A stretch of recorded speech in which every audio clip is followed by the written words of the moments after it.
Sa mundo ng showbiz at politika, bihirang magtagpo ang dalawang magkaibang larangan nang walang malaking ingay. Ngunit ngayong 2026, ang Asia superstar na si Catherine Bernardo at ang gwapong alkalde ng Lucena City na si Mark Alcala ay patuloy na nagiging sentro ng mga bulong-bulungan na parang fairy tale na nagiging totoo. Mula sa mga unang chismis noong 2025 hanggang sa mga pinakabagong sightings ngayong taon, maraming tanong ang bumabalot sa kanilang relasyon. Isang lihim na kasal ang dahilan kung bakit lalong lumalakas ang mga kwento tungkol sa kanila. Simula noong unang bahagi ng 2025, nagsimula ang mga chismis nang makita ang dalawa sa iba't ibang mga okasyon. Una, may mga report tungkol sa kanilang pagkakasama sa isang restaurant. Pagkatapos ay sa isang shopping mall sa Makati kung saan sila raw nakita na magkasama habang nagsha-shopping. Ang mga larawan at video mula sa mga netizens ay mabilis na kumalat sa social media na nagdulot ng malaking excitement sa mga tagahanga ni Catherine. Si Mark Alcala na kilala bilang isang matagumpay na alkalde at may charming personality ay biglang naging paboritong paksa ng marami. Hindi katulad ng mga dating relasyon ni Catherine na nasa loob ng industriya, si Mark ay nagdadala ng good vibes. Hindi showbiz ngunit may katayuan at appeal na nakakaakit. Noong February 2026, lalong tumindi ang mga kaka nang mapansin ng mga netizens na sinundan na ni Catherine si Mark sa Instagram. Ito ay isang malaking digital hint para sa marami dahil kilala si Catherine na maingat sa kanyang social media presence. Hindi pa nagbigay ng opisyal na payag ang dalawa tungkol sa kanilang status. Ngunit, ang simpleng pag-follow ay sapat na para mag-trending ang #Catmark o Catmark sa iba't ibang mga platform.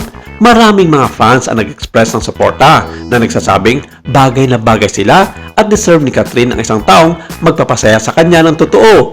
Ang pinakamalaking balita ay dumating na may mga ulat tungkol sa isang posibleng intimate celebration noong Valentine's Day 2026. Ayon sa ilang mga source sa social media at chika pages, nagkaroon raw ng pribadong gathering sa may presensya ng mga pamilya ng dalawa. Ito raw ay isang meet the parents moment na nagbigay daan sa mas malalim na connection. May mga nag-leak na detalye tungkol sa isang exclusive resort sa Batangas o Palawan kung saan sila raw nagbakasyon ng magkasama na nagdulot ng mas maraming tanong. Bagamat hindi pa kinukumpirma, ang mga kwentong ito ay nagbigay ng impresyon na ang relasyon nila ay seryoso at patungo sa mas malaking hakbang. Isipin natin ang timeline. Matapos ang kanyang high-profile breakup noong 2023 kay Daniel Padilla, maraming beses na sinabi ni Catherine na masaya siya single, ngunit nakatuon sa kanyang career at personal growth. Ngunit sa pagdating ni Mark, parang nagbago ang lahat. Sila raw ay madalas magkasama sa simpleng dates tulad ng pagpunta sa skincare clinics o paglalakbay ng low-key. Ang mga tagahanga ay natutuwa dahil mukhang mas relax at super happy si Catherine sa presensya ni Mark. Si Mark naman bilang isang public official ay kilala sa kanyang dedication sa serbisyo publiko sa Lucena at ang kanyang pagiging gentleman ay madalas na binabanggit sa mga chika. Ano ang dahilan kung bakit nanatiling lihim ang kanilang relasyon? Marahil dahil gusto nilang protektahan ito mula sa malakas na spotlight ng showbiz at politika. Si Catherine ay isa sa pinakamalaking bituin sa Pilipinas, habang si Mark naman ay may responsibilidad sa kanyang lungsod. Ang isang lihim na kasal, kung totoo man, ay magiging perpektong paraan para simulan ang kanilang bagong kabanata na walang pressure mula sa media.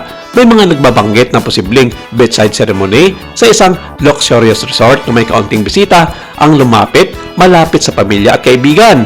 Ang ganitong klaseng intimate event ay tumutugma sa low profile ng dalawa.